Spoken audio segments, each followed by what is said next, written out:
Dude, what's that sound? Are those paragliders? Shabbat shalom!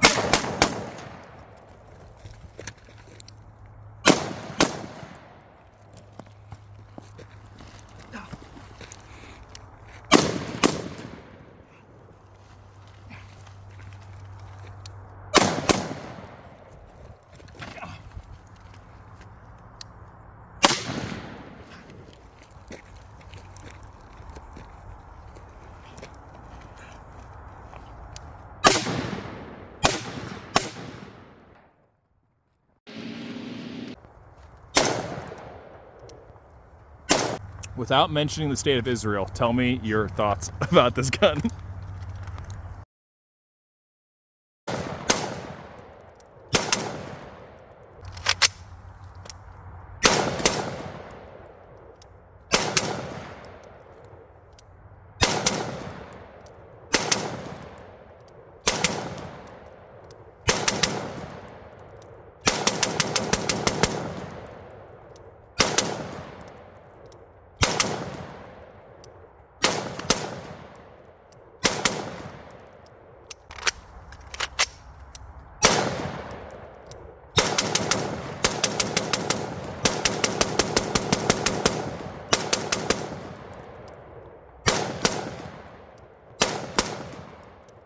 Ultimately, I really like this gun because of the size and nature of it. However, I feel like I have to work way harder to keep the gun under control.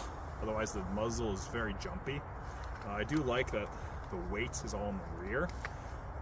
And I'll put in some footage of me doing some CQB of this. That kind of stuff, it really helps that all the weight's back here. However, when it comes to the actual shooting of this gun, you really have to focus on that muzzle jump. I'm just running a flash hider here. I had to work way harder to keep this muzzle reaction where I wanted to, as well as what you guys just saw is this gun does not like PMags. It didn't lock back a single time, and all those are locking back into AR-15s. So I like the height of the optic. The trigger is kind of dog shit. A lot of trigger freeze because you have to work a lot harder. But ultimately, X95. Let's see if this gun's easier to control than the X95.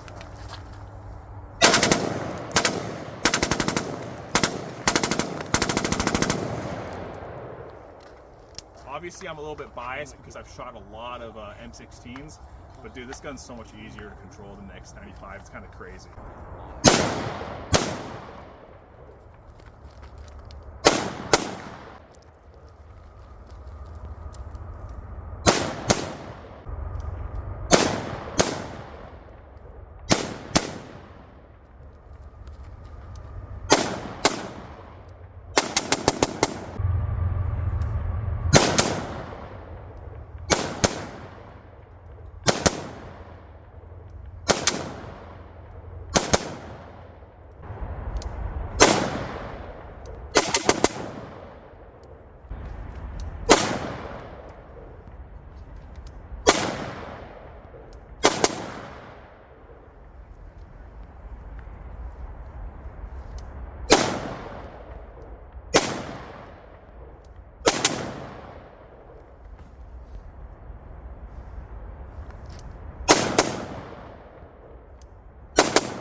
X95 is not locking back with P mags, but with USGI mags, it seems to lock back when it's supposed to, which is pretty interesting.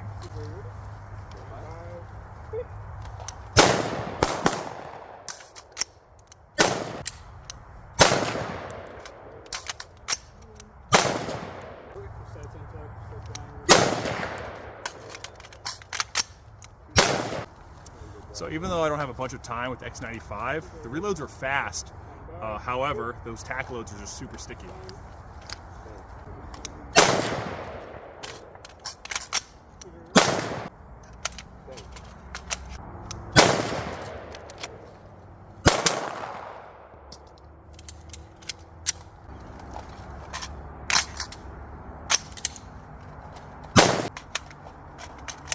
So ultimately, this gun points super well, doing all the activities in and around a structure, super easy, less fatiguing because all that weight's closer to your body.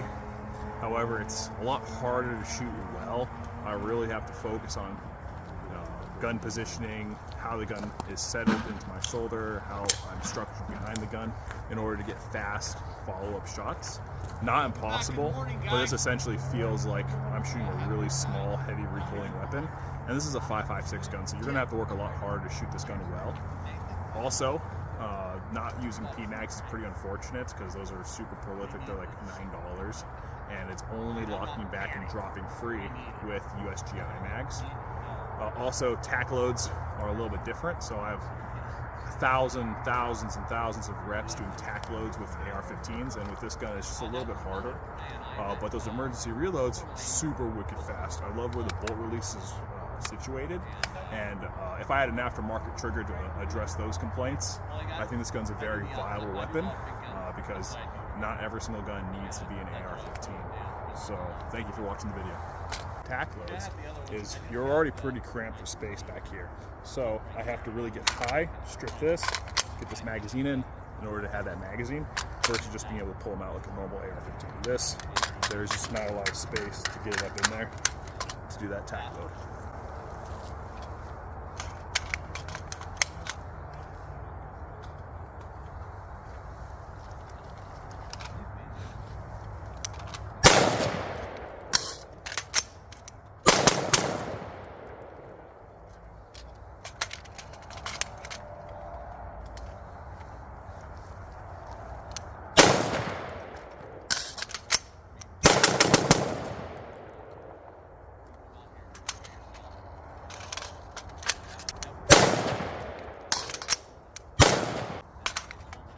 These emergency reloads are fast, dude.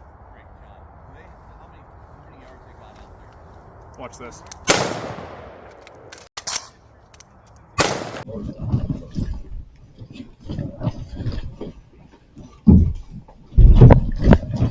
Short one.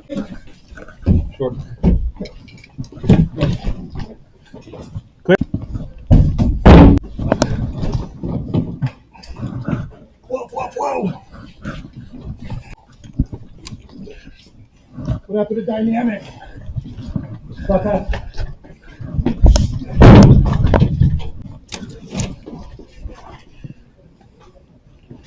Short one. Yep.